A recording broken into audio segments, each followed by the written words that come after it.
দীর্ঘ ১৭ মাস পর ব্রাজিল জাতীয় দলে জায়গা পাওয়ার পর ইনজুরির কারণে আবারও ব্রাজিল সমর্থকদের হতাশ করলেন নেইমার জুনিয়র। মাসেল ইনজুরির কারণে নেইমারের খেলা হয়নি আবারও। সবশেষ ২টি ম্যাচ খেলার কথা থাকলেও শেষ পর্যন্ত আবারও ইনজুরির কারণে খেলতে পারেনি নেইমার জুনিয়র। তখন থেকে সান্তোসের ম্যাচেও দেখা যায়নি নেইমার জুনিয়রকে। তবে মাসেল ইনজুরি কাটিয়ে ব্যক্তিগত অনুশীলনে ফিরেছেন নেইমার। এবার নিজের আপডেট নিজেই জানিয়েছেন ব্রাজিলিয়ান তারকা। জানা গেছেন আবারও কবে মাঠে ফিরবেন এই ব্রাজিলিয়ান।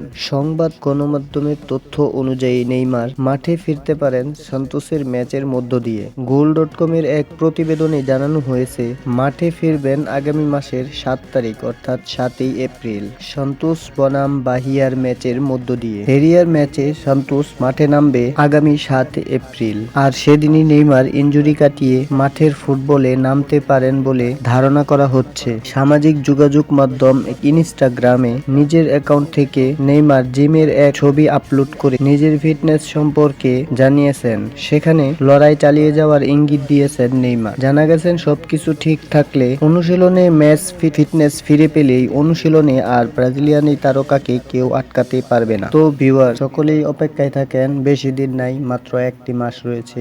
আগামী ৭ই এপ্রিল মাঠে নামবেন নেইমার সান্তোসের ম্যাচের মধ্য দিয়ে। তো সবাই অপেক্ষায় থাকেন আর আমার এই চ্যানেলটি প্লিজ সাবস্ক্রাইব করে রাখেন। ধন্যবাদ। আল্লাহ হাফেজ।